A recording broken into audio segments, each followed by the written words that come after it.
Hello, welcome everybody. Good morning, good afternoon, good evening. I am Georgina Donahue. I'm the Director of Community here at Pragmatic Institute, and I am so excited today because we have one of our very own with us for today's discussion. So Pragmatic Institute instructor Dan Corbin is going to be chatting about ways to effectively utilize Agile methodologies to make sure that they're really supporting your organization and how they're included in the Pragmatic principles to make sure that you are continually building products that resonate deeply with your market. As folks are hopping on, I see people still starting to tune in. Tell me in the chat, what is the aspect of Agile that has really been the most difficult to grasp or to integrate effectively within your team or your organization? So pop that into the chat for me while we run through some quick housekeeping here. So as you're entering those answers, make sure you do it in the chat box below. That's the best place for you to swap ideas with peers, answer questions for one another while Dan is guiding us through the session. And you'll want to make sure that you select everyone from the drop-down toggle. If you have questions for Dan specifically, there is a separate Q&A box down below for you to log your questions. I'm going to be keeping an eye on those through the session, and then I'll flag them to Dan towards the end of the session, and we can chat through some of your tailored and customized questions that you want to know more about. Just a quick call out, this session is being recorded and you are all going to receive an automatic copy in your inbox in the next coming days. So you will receive that. All right, housekeeping is out of the way. Dan, we can pop to the next slide, please. Wonderful. Thank you very much. Many of you know me already. For those that I'm meeting for the first time, once again, welcome. I'm Georgina Donahue, Director of Community at Pragmatic Institute.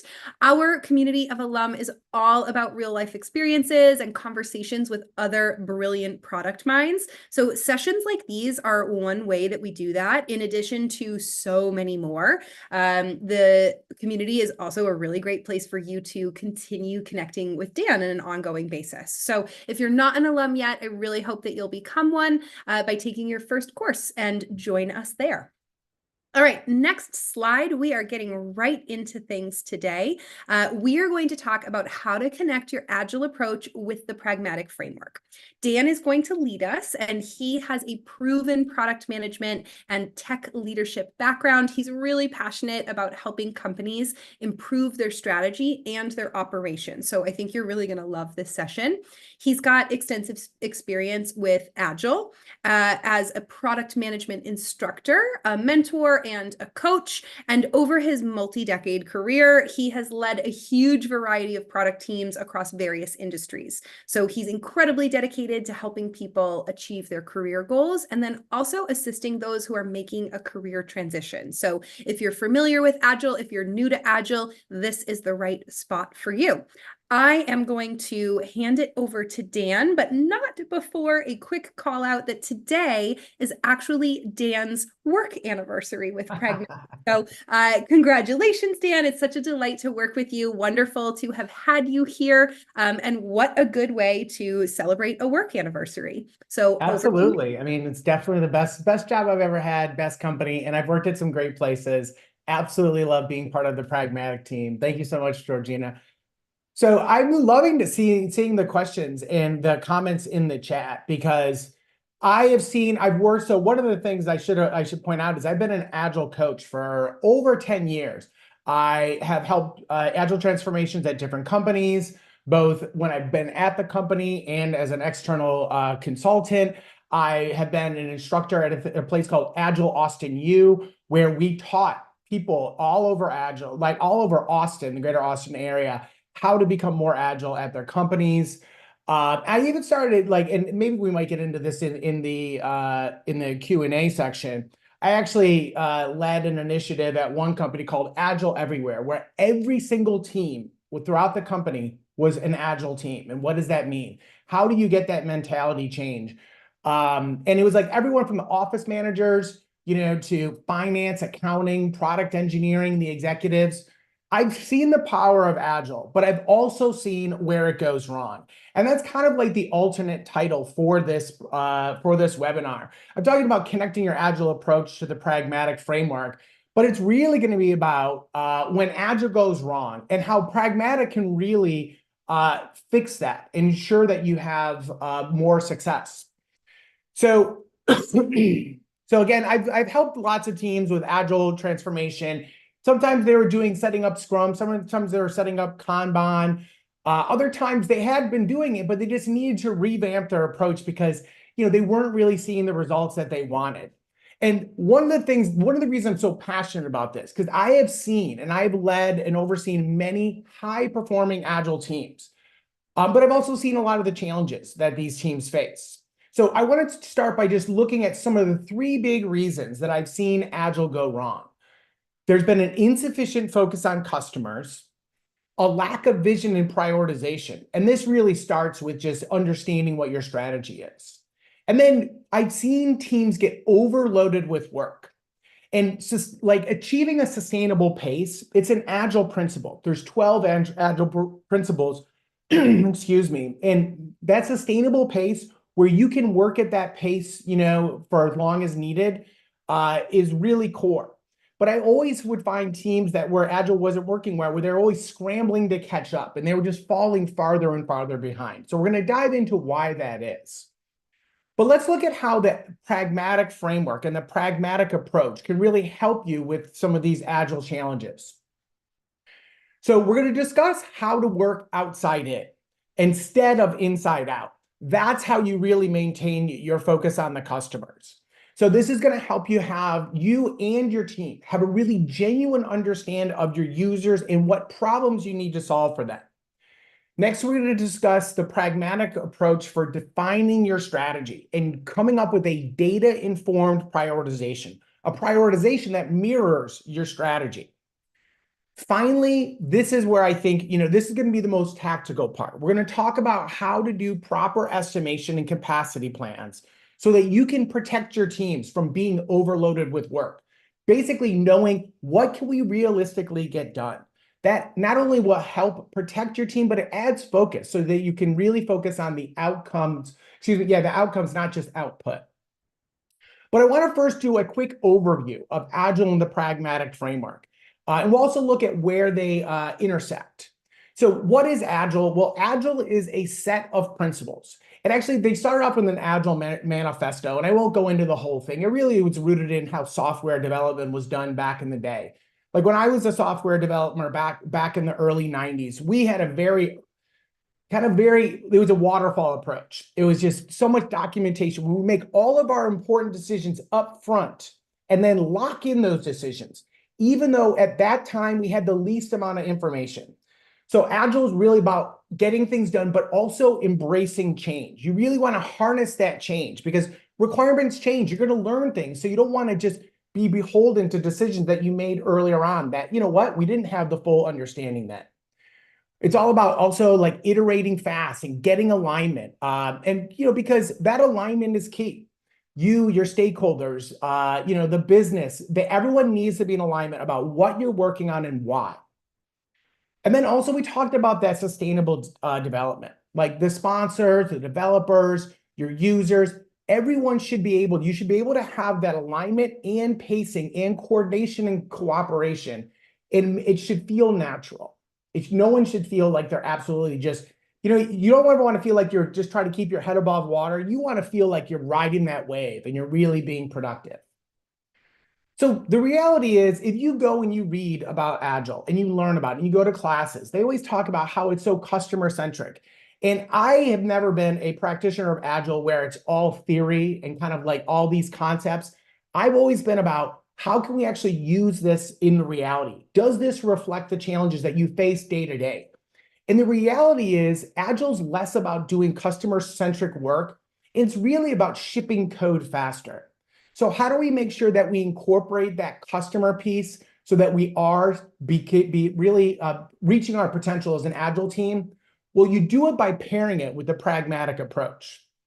So switching over to the pragmatic approach, the pragmatic framework, it's a proven blueprint for creating and marketing products that people want to buy. It also gives cross-functional teams a common vocabulary so that they can collaborate more effectively. Excuse me. I just went for a super long walk with my dog in the Greenbelt here in Austin, Texas, and there's so much pollen. So I apologize for all the coughing and all of that that's going to happen over the next hour. All right, so people sometimes think that you need to kind of take this either or approach with Agile or Pragmatic, but the truth is they complement each other perfectly. So let's look at some of the ways that they intersect. So basically, the way that I can say the most simple way is that the Pragmatic approach is essentially very similar or basically the same as dual Agile methodology, but it's with more guidance. So essentially what dual Agile methodology is where you have separate discovery, and that's constantly going on, discovering what problems you need to solve in the market to benefit the business and your customers. But then you also have your product backlog. What are you working on right now? So those happen, concurrently. And the Agile approach is very similar. We just call it something a little bit different. We talk about going out and discovering what problems you have and then putting them in a problem backlog. And then you build your product backlog based upon the problems that you discovered. This is what helps you make sure that you're always aligning to your strategy. Another concept, so yeah, Christopher is also dealing with this too. I'm glad I'm not alone. So the next thing is this, my favorite Agile saying, and I have many, but my favorite one is stop starting and start finishing. And once I really dove into the Pragmatic framework, I knew that I could use it as a weapon to stop starting and really finish what's most important. Have you ever felt like you're just working on so many things, but you're not getting anything done? In Agile terms, that's really talked about like WIP, work in progress. If you have too many things you're working on, you're not going to be able to get the most important things done. So Pragmatic helps you stop starting the new thing, which is always easy. People get excited, oh, let's do this. What's harder but better to do is actually finish the things that are most important. The two combined really help you focus on outcomes over output. I've seen teams, Agile teams, have phenomenal output, but very little outcomes. But that's because they didn't spend the time. They were very good at executing, but what they're executing on wasn't the biggest problems. That's why you need the Pragmatic approach. The team has to always understand why they're being asked to do something. We're really going to dive deep into that. And they also kind of collaborate. They intersect at the 3 C's, which is communication, collaboration, and coordination. Now, theoretically, customer should be that 4th C, but I've seen time and time again where Agile teams, they're just laser focused on output and execution, and they really lose sight on that customer focus. That's why incorporating Pragmatic along with Agile really kind of helps you get the best of both. All right, so let's dive into and see how Pragmatic can really help you connect with your customers, which is the first big challenge. So for teams to be successful, they absolutely need to understand their customers at a very deep level. That context, and it's typically provided by the product people, is absolutely vital.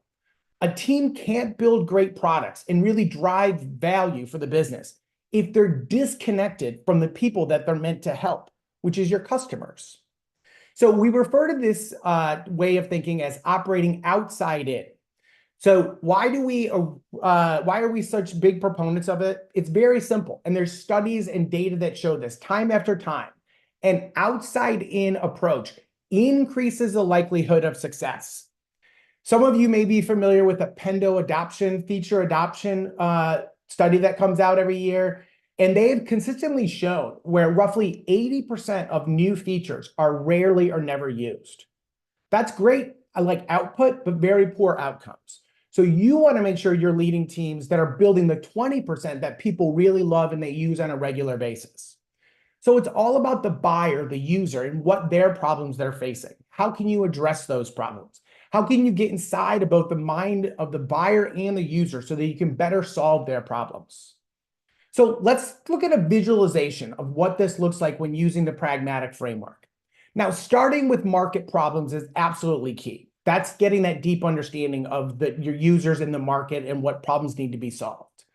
So you need to make sure you're listening over here on the left if you really gonna want to be effective in delivering all of this work over here on the right-hand side. But I want to call your attention to this double funnel. So you can see it starts wide, it narrows down, and then it ratchets it up. And this mirrors the Agile process. Here you're looking at all the different problems you could go out and solve, all the different work that people are asking you to do.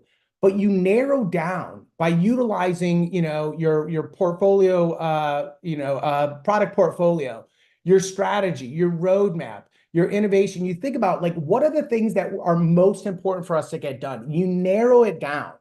And then you collapse all of that information into a positioning document. So these are the problems that we need to solve. That's where it kind of gets narrow. Then you ramp up on the other side. So over here, when you see the funnel expanding again, that's when you're ramping up your engineering, your development, your go-to-market, your sales enablement, your customer support. But that narrowing is key. If you don't have the narrowing and it's just wide all across, that's where you're getting into that problem where you're trying to do too much and your teams are going to end up overworked and just overloaded. So that filtering is really, really key. This means you have to understand what your vision is, understand what the strategy is, and prioritize appropriately. So we're talking a little bit about how Pragmatic gives you that discipline to know what problems you're solving and how bringing that solution to the market is going to help both the customers and your business. But knowing what problems to focus on is really key. And we determine that by doing proper discovery and validation. So if you've taken our class, you know that we describe discovery and validation as the yin and yang of market research. They have to happen together. You can't just do one and skip the other. They plug into each other. They happen continuously. You think about the yin and yang, they need each other to be complete. So you do this by going out and doing what we refer to as mojito visits. And it's an acronym that stands for nothing important happens in the office. Too many times you can just think you know what your customers need, and you can have all of those discussions internally. But if you're not going out there and really talking to your customers, you're going to end up building the wrong things. I've seen it time and time again. I've been building software for, 30 years. And that's probably the most common mistake I see. So make sure you're doing that, both discovery, what problems can we solve, and then validate. Validating is being like, is this a widespread problem? Is there urgency? Are people willing to pay for this? That's what we mean by both discovery and validation. And you take all that information and you put it together into your positioning. And what this does is by building this positioning document, you just get everybody on the same page. So positioning, we often describe as a song sheet. It's the single song sheet to get everybody kind of singing the same tune. That includes marketing, sales, your executive team, your development team. Everybody internally needs to know who we're helping, what problems they face, why it's important we solve those problems, and how are we going to go out and solve those in a way that really benefits both us and them. A key part of this is incorporating your personas as well. I didn't include a slide for personas, but just like positioning documents, they're absolutely essential. They really help maintain that outside-in perspective because you're always thinking about who are we trying to help? Well, it's their personas. Those are our customers. So let's wrap up this first section with one of Pragmatic's most famous rules.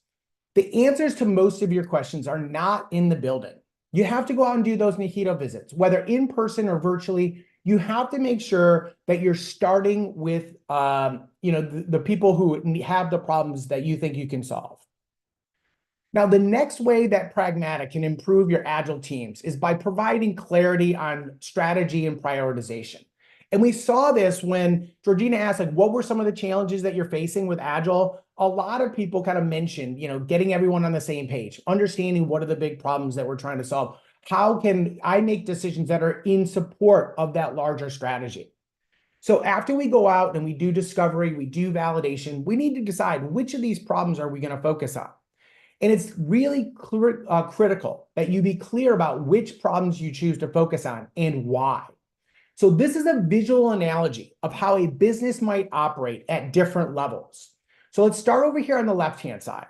So the mountain range represents the overall company strategy. And then an individual mountain might be like a portfolio or a business unit. If you get down to the boulder level, those are your individual products. And then these rocks represent the various releases that you're putting out for each of these products. When you get into these pebbles, that's your iteration. So if you're working like on a sprint or, like Scrum, each sprint will be represented by a pebble. And then all of these grains of sand is the day-to-day work that your engineers are doing to solve the larger problems to really that eventually drive the strategy.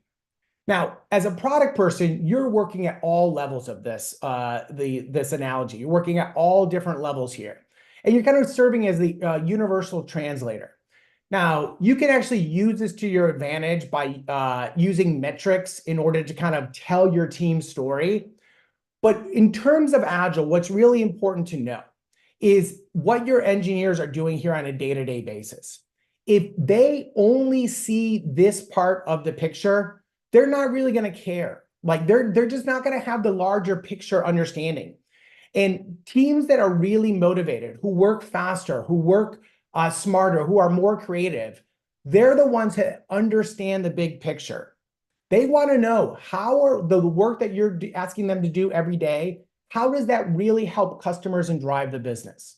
So the challenge that I would give to all of my product managers, and sometimes when I tell people, they think that you can't possibly expect that. But I would tell you, all of my teams are able to do this. I could go to any engineer for any product manager that reported to me and ask them, tell me, what ticket are you working on today? And tell me, how does that help the business? And they could say, oh, I'm working on this ticket. That's part of our sprint goal, which is part of like this larger epic that we're putting out in this next release. And by addressing that epic, we're solving this problem. And if we could solve that problem in our product, it's going to drive these metrics, which should help our portfolio and ladders up. Now, in my companies, we always use OKRs, but you probably have larger like initiatives or goals, whatever it may be. But all of the engineering teams were expected to understand. And if they didn't understand and they were like, wait, why am I working on this? The product team needed to clarify it. So again, this understanding of strategy and vision is not only going to help your teams work smarter and work faster and be more creative, it's also going to make sure that they're able to push back and be like, wait, how does this really, I don't understand how this is going to benefit like one of our goals at all. So again, you have to tell that story, but having your engineers understand that, it's a way for you to help each other. So again, you could do that. This is just something that's very key. So you have to, and you can't just tell the engineers once. You need to repeat it over and over. All right. So in order I'm not trying to sugarcoat this because this can be really hard, but you can really make it easier if you kind of just make sure that you understand what the strategy is, because how can you tell the story if you don't really know what story you're telling? So you have to get clarity on your strategy. And one of the tools that we teach in Pragmatic is the strategy matrix. So if you aren't working at a company where you have setting your OKRs and they're aligning to the larger strategy, maybe you use the strategy matrix.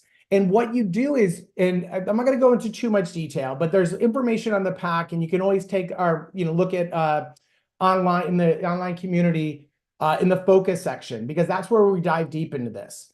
But by understanding your explicit strategy, which is the mountaintop, and then also your implicit strategy, like what the market is telling you needs to be solved, then you can figure out, all right, well, where are we aligned and where do we have disconnects? So where things aren't overlapped, that's where you might have a strategic disconnect. And that's where you need to gain alignment with the larger, like your leadership, as soon as possible.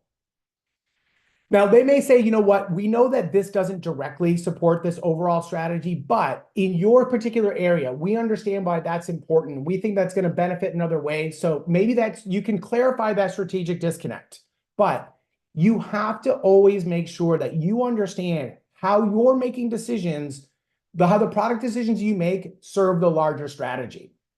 So I love this exercise because it's a forcing function. It forces leadership to give you clarity on what you should focus on and not just ask you to do everything. All right, so let's discuss how are you going to capture all of the problems that make up your problem backlog. So again, just to do a quick recap, you go out, you do your discovery, you do your validation, you do your Nahito visits, and you come up with a list of problems that you think you need to then, that you might go and solve. So you categorize all of those different problems in what we refer to as use cases. So this is a very simple use case. This is where you capture the problem. So here is where we capture the who, the what, the why, and the when of whatever problem you might go out and solve. So the who is obviously going to be your persona. Which specific type of customer are you focusing? The what is, tell me about when this problem is happening to them. We include, excuse me, that's the why. The when is how often, so frequency. And then the what is just kind of like the headline to the article below. So you capture the problem, but you also have to capture what is the market evidence that this is a problem we should solve. This is another way of saying, like, how pervasive is this problem? And then in our focus class, we also talk about how do you determine the problem impact? How impactful is this? So that's another way of saying how urgent is it that we solve this? Now, everyone, like we in the class, we talk about different ways to collect market evidence and how you come up with your problem impact. But the reality is, just in its most basic terms, how often are we seeing this problem? And let's compare this problem, solving this problem, to our larger strategy. Does it make sense to solve this problem given what our strategy is? And how aligned is it to our strategy? So what you do is you take those problems that you've captured, as well as this market evidence and problem impact, and you put it into your problem backlog. So you're essentially listing it out here. So you've got the persona, what problem you're solving. All right, how pervasive is this problem? How impactful is it? Multiplying those two together gives your initial priority from a market perspective. But you can't just stop there. Obviously, it's good. You also need to know from a market perspective, and it also aligns with your strategy. But there's other things you need to consider as well. Now, there's lots of ways that you can add nuance into your prioritization. I'm not going to go deep into that, but I am going to point out one thing that we cover in our class, because this is how I expected all of my teams to operate. So when they took their problem backlog, I would ask them to add in these additional columns that we would refer to as strategy filters. So maybe you'll put in, like, what is the source of this request? If our company was focusing on retention and renewals, I would want to know, I want to prioritize anyone who's up for renewal over the next 3 months. Maybe you're going to say, hey, we're focusing on our evaluators market segment because we're really trying to grow. Or again, if we're doing retention and renewal, we're going to focus on our customers. But the way that my teams used it the most was we had specific metrics that each team, that we kind of used as the measure for success. So it may have been signing up for new users. It may have been revenue. It may have been cost savings. It may have been like cost per user. There's so many different metrics you could use. But when you define the metrics for success for your teams and your products, I think it's important to include that in your problem backlog. Because that's going to say, hey, that's going to help tell you, these are the biggest problems that we should solve. If we want to be successful, according to these, definitions, here's the problems we need to go after. All right, so this approach is highly effective because it helps you be a market-driven, data-informed, it gives you a market-driven and data-informed problem backlog. And then you can use that to build out your product backlog. But this is where Agile kind of goes off the rails. If you aren't skilled at estimating how long work is going to take and kind of doing the proper planning, it's really hard to be a successful business. And as during my time as an executive, I saw this time and time again where teams, where if they were unpredictable in when they were delivering on value, it just made it so hard as a business leader to really run the business. So my job at most of my companies, I would go in and I was often kind of brought in as a fixer to get teams to be more predictable. And they just had many positive cascading effects for the business. So in this section, we're going to show you how you can use pragmatic best practices to scope your work and to identify risks. So doing this is not only going to help you set your team up for success, but it's going to improve the predictability, which is going to make it much easier for your company to really fulfill their strategy. All right, so let's pick up where we left off. We now have a prioritized list of problems that we could go out and solve. So once you have that prioritized list, we recommend that you break it down into groups or themes. So these themes can be logical groupings of problems that belong together. So you can see that we've got 6 different groups that we've prioritized here. And if you're ever in a situation where you have to cut 20%, well, obviously you drop the lowest groups first. So maybe in this case, we would drop groups 5 and 6. Now, what we don't expect you to do is just drop, if you just have the prioritized list and you don't drop in groups, if you just lop off the bottom 20%, inevitably you're going to be decreasing the effectiveness of things above it. So it's much more effective to group and then kind of understand where do we need to descope. So if these 6 groups represent 6 different personas, and we had to cut 20%, maybe we had to get rid of 2 groups, I would much rather have 4 personas, have 4 really meaningful user experiences and be able to really experience positive value than just try to do all 6, do parts of all 6 and have a very underwhelming impact. I can assure you it's much better to really have those 4 impactful outcomes than 6 very bland or mediocre outcomes. So what you do is you wait until you have the time to really make those the last 2 groups meaningful releases as well. So here's what we're aiming for when we use this group approach. It's better to deliver 100% of something than 70% of everything. You really want to make a splash in the market. And this directly ties back to what we were talking about earlier with the challenges of Agile, when and the need to stop starting and start finishing. So again, you want this pairs with that. So if you take this approach of finish 100% of something, this is how you can make sure that you're delivering value and not just output. It's going to help give your team focus. It's going to make it easier for them to hit their goals, and it's going to help them be more predictable. All right, but let's look at another way that you can improve your estimation and planning. So I've seen a lot of teams struggle with sizing and estimation. Now, typically the first thing you do, if you're looking at these different problems you could solve, you'll do a t-shirt size. Maybe it's a extra small, all the way up to extra large. But sometimes if you go to development and you ask for a t-shirt size, they'll either say, well, I'm not going to size it until you tell me all of the requirements and guarantee that the scope is never going to change. Or they might just say everything's an extra large. So they're doing that to protect themselves because they've gotten in trouble because they've been, kind of like reprimanded when the estimates weren't correct in the past. So we want to get away from that approach. So here's how we recommend it. There's multi-steps, but I'm telling you, they're not hard to do, and they really will help your team.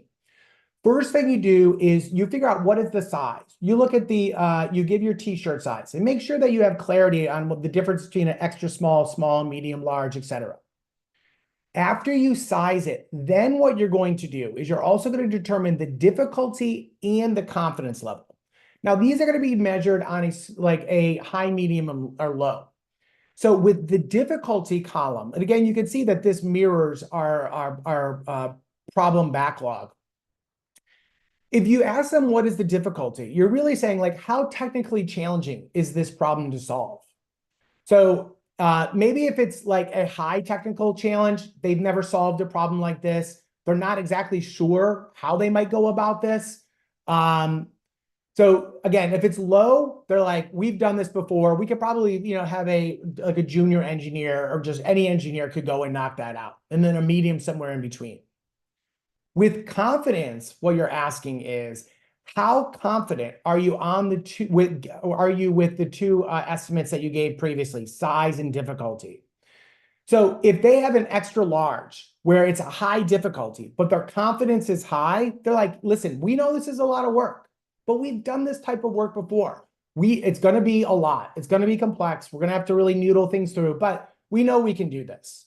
If it's a low, that's where you have to be cautious, because If the low confidence means that either that means they don't know really how difficult it is, or they don't know the sizing, and that sizing might explode, and that could really mess up all of your estimations and your predictability. So when you get to those scenarios, and this is why it's important, even when you have high confidence, it's really helpful to do both capacity planning and risk mitigation. So with capacity planning, all you're doing is you're really saying, like, how much capacity do we have with engineering or whoever's working on this project? And with my teams, we would do it on a quarterly basis. Now, this is just one way to do it. I'm not trying to be prescriptive. And if you want to like learn more about this, we can start a chat and I can share a template in the alumni community. But you have to really be able to accurately predict what the team is going to work on and what they could get done. So like my teams, they would take how many weeks are in the year. Then we would say, well, about maybe they're going to take 1 week of vacation in this quarter. And maybe we have all hands. And we used to have dev days where developers could have 1 day just to go and dive and learn whatever they want. We would have holidays. And then we'd say, all right, well, if we just subtract that, how much developer time is left? About 11 weeks. Then you multiply that by how many engineers you have. So this is basically your full capacity, 50 hours. Now you have to say, like, how much time are we going to spend on tech debt, because you're going to get asked to do that. How much time do we going to have to dedicate to production support? And sand is anything that is things that you have to do but weren't part of your quarterly plan. So let's take a look at like what this looks like. So this is the template. But what's nice is ultimately you can see here, you're like, all right, after we subtract all this other stuff, we've got 47 hours. You can do it by sprints. I do it by, not hours, but developer weeks. So if one developer spent a week on something, that's a developer week. Now you can see here, we actually have committed too much. So we have 44 weeks of engineering weeks, and I've committed to 47, which is anything above the line. So maybe I say, you know what, let me bring out problem 4. And if I bring that below the red line, it changes. Now I've got a little bit of a buffer. Now, again, I may come in, we may get done before that, we may get done after, but you can also see like how much total work. So the reason I put this red line in there is sometimes you have a bigger release and maybe it spans over multiple quarters. And this is just a way for you to project in the future. Be like, well, if we have 44 again, we could probably get this done over the next 2 quarters. So this is a very basic approach. And, I've seen here's one of my product managers put this together, and you can see, this team, the iOS team, they had 29% technical debt, 17 prod. So that took away from how much time they could spend on the quarterly problems they were solving. The Android team, their app was much newer, so their technical debt and prod support was much lower. So this helps you realistically understand, all right, what can we realistically get done rather than just putting your thumb up in the air. So the other thing you can do is also do some risk mitigation. So a very simple one is a pre-mortem, where you basically say, what is our plan for the quarter? And again, you look at all the t-shirt sizes, and then you do what we refer to as a brainstorming session of doom.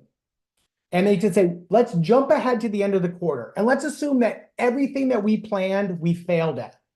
List out all of the reasons why.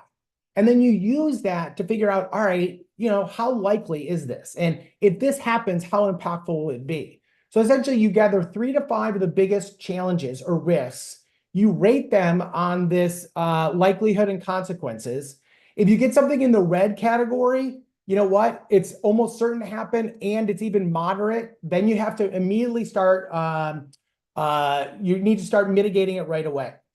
For the number, in anything in orange, you have to have mitigation plans. So if the problem occurs, you know exactly how you're going to respond. Anything in the yellow, you need to notify your stakeholders. Like, hey, we did our quarterly risk mitigation. Here's like the red and the orange. Here's other things might happen. We're not as concerned, but we want to at least make it sure that you're aware of it. And then the green is what we refer to as the YOLO zone. So I use this I taught all of my teams how to do this. And the combination of everything that we talked about in this presentation, my teams were able to get up to like essentially 90% predictability. So when they make quarterly goals, they generally get 90 to 100% of that done. Now, sometimes it was 85, sometimes it was 95, but in the end, we were generally at that 90% range. And if you could do that across teams, it just really drives a lot of business value and it helps the teams overall. And frankly, if you could do it as a product manager, that's going to be very beneficial for your career because the leadership will recognize the value that you're bringing. And again, if you ever want to have a discussion on this, just drop start a note in the Pragmatic alumni community, tag me, and I can share lots of templates and we can walk through examples and just so everyone can benefit. All right, so let's talk about next steps. What are you going to walk away with this? So the first thing is ask yourself, are you doing enough to connect with your customers? And if not, how can you make sure that you're operating outside in? Maybe you start by just saying, we need to make sure that we're incorporating our personas into everything we're doing. And in every presentation, we're reminding these are the people we're helping. Ask yourself, do you have clarity on the strategy and what that means for your priority? And are you have a transparent prioritization that's data-driven? You should be able to share your prioritization with any stakeholder. Say, hey, I'm not playing favorites. Here's how we prioritize, and here how we're making sure that our prioritization mirrors the overall strategy. So when we decide that we're going to work on something, it's because we want to help the company overall. Think about how you're doing groupings. Think about, are you doing proper capacity planning? Are you doing risk mitigation to improve your estimations?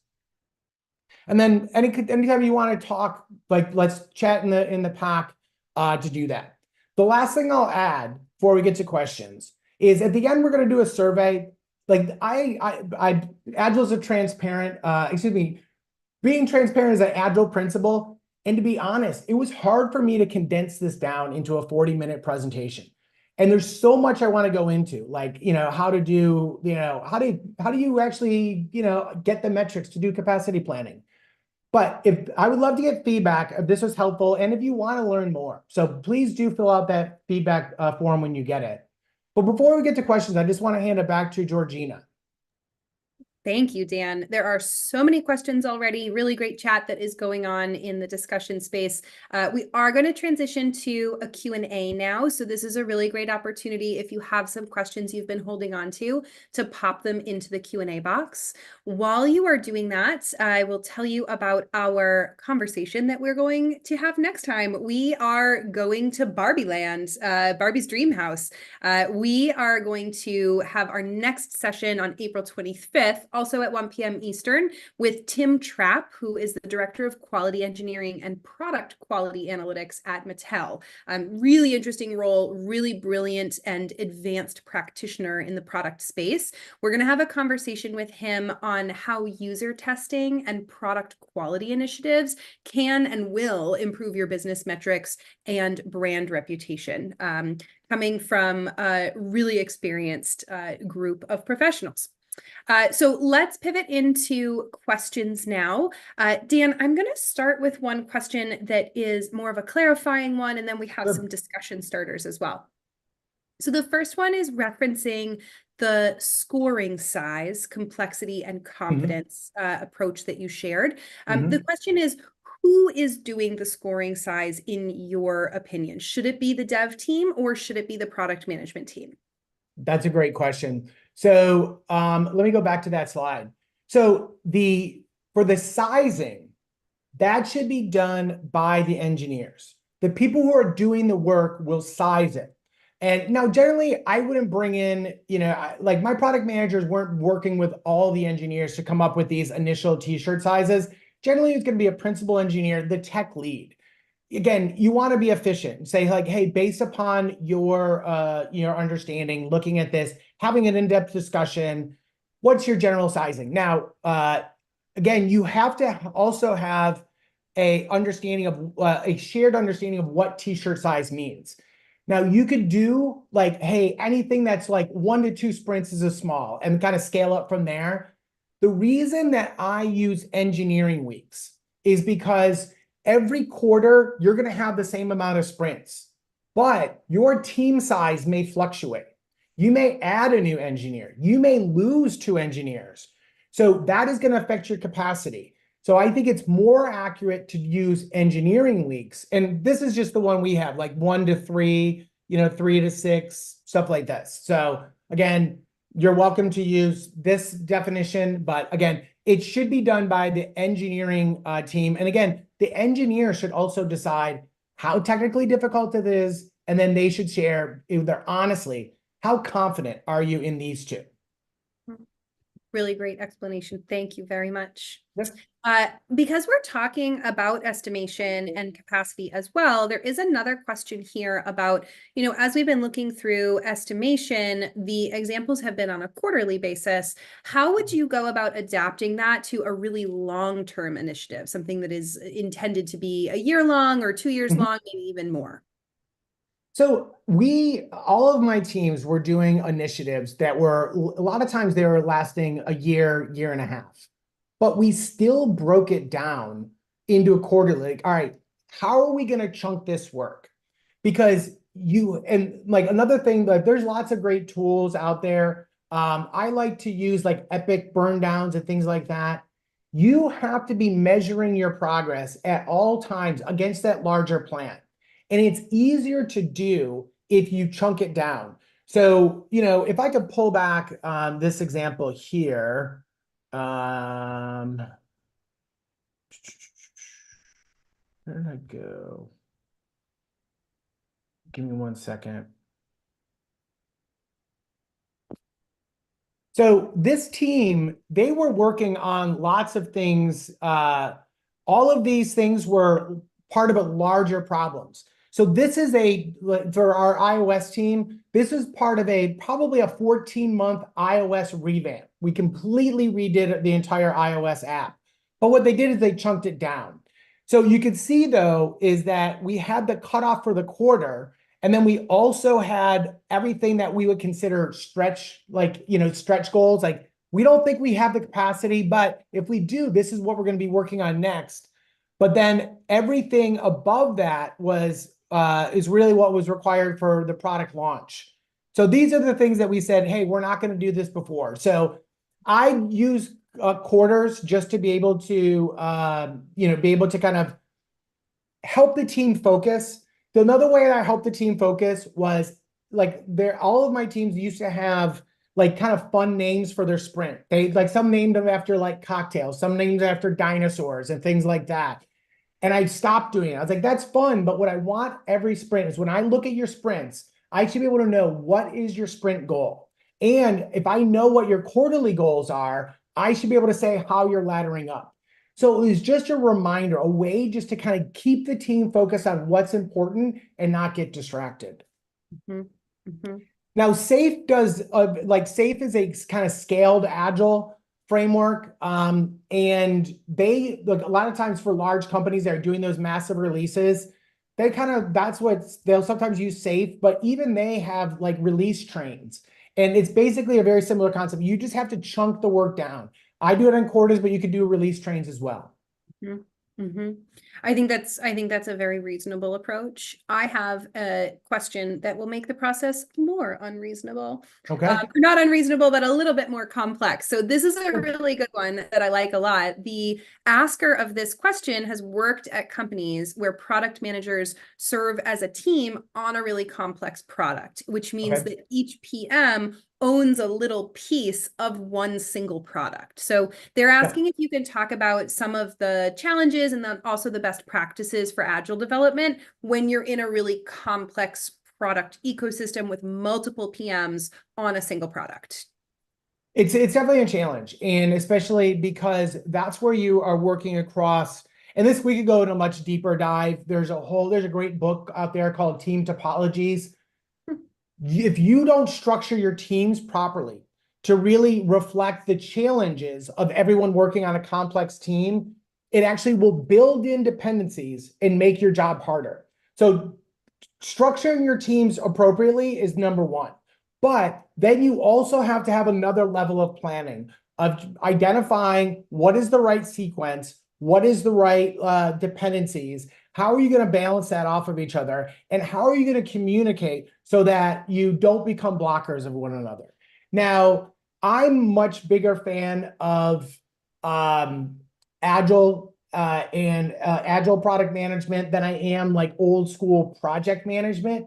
But there are lots of tools that you can take from larger program and project management. Now, I'm not a big fan of Gantt charts because Gantt charts are like never right.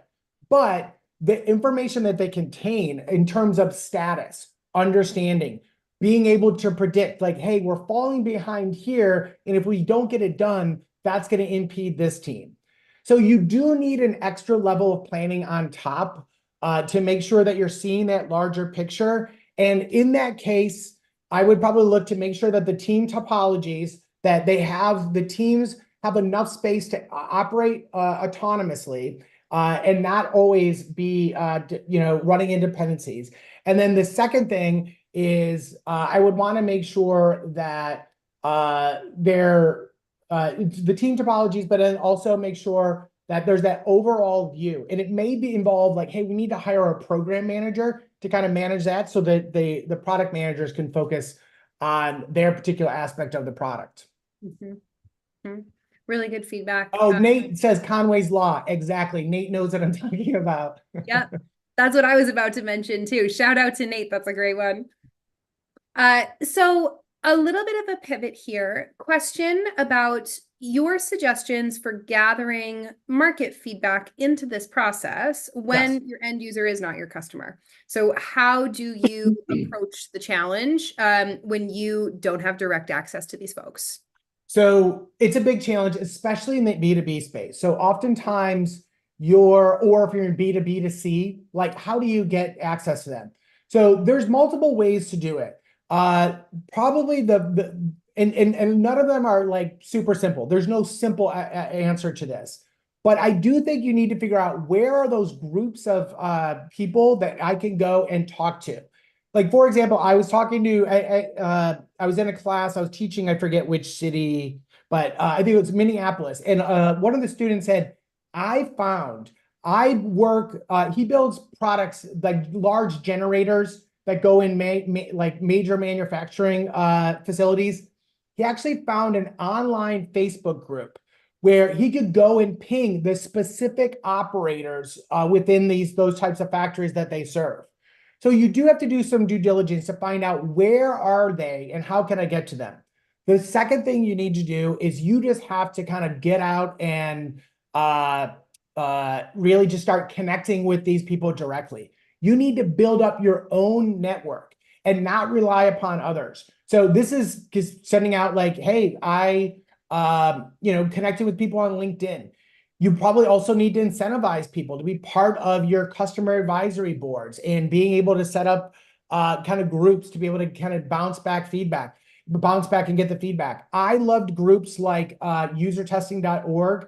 So when I was at a large grocery company here in Texas, and we're like, you know what, we want bilingual speakers that are taking this type of that have these medical ailments and live in this part of the state and are this age or older. User testing can go and help us get that. Now you have to pay for that, but it's worth it. And I want to give one plug for this challenge. There's a book by Daniel Elizadeh called The B2B Innovators Map. He does a great job. This is the best job I've seen in tackling that particular problem than anyone else. So highly recommend this by Daniel Elizadeh. All right. Last question coming at you, Dan. It's the mean question and the one that we all chew on regularly. Mm-hmm. How does a product manager role differ from the Scrum-based product owner role? Yeah. So, I could tell you like conceptually, here's how they differ. A product owner, that is a role that was specifically designed when they created Agile. And it was designed to be developer facing. So you worked with the development team to understand, all right, what are we putting in our backlog and how are we prioritizing? And is there anything that I can clarify for you to kind of remove obstacles so that the engineers could go and build something that delivers business value? So by its design, it's meant to be developer facing. Product manager really needs to be market facing because they need to facilitate that outside in perspective. Now, what happens is companies oftentimes will ask one person to do both roles. And if you're on a small team, that can work out fine. That's no problem. And if you have a lot of experience, no problem.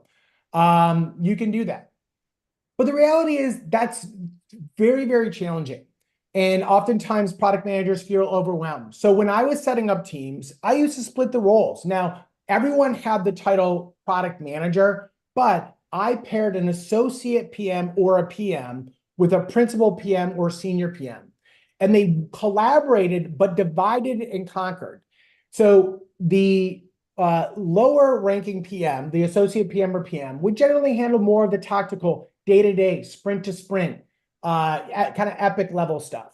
The product manager handled all of the strategic decisions, all of the kind of executive communications, oversaw all of the market, like the discovery and validation. So that was where they were able to kind of divide and conquer. So there's actually a really great article on our website that another instructor of ours named Paul Young did, kind of detailing the difference. But again, if you're in that situation where you're being asked to do both, it doesn't help to be like, it could be like, oh, great, it needs to be two people and I can't manage this. So there's lots of things. And Chris says, so you have the internal facing one, technical PM. That's another way we went about it. Yes, I love that approach as well.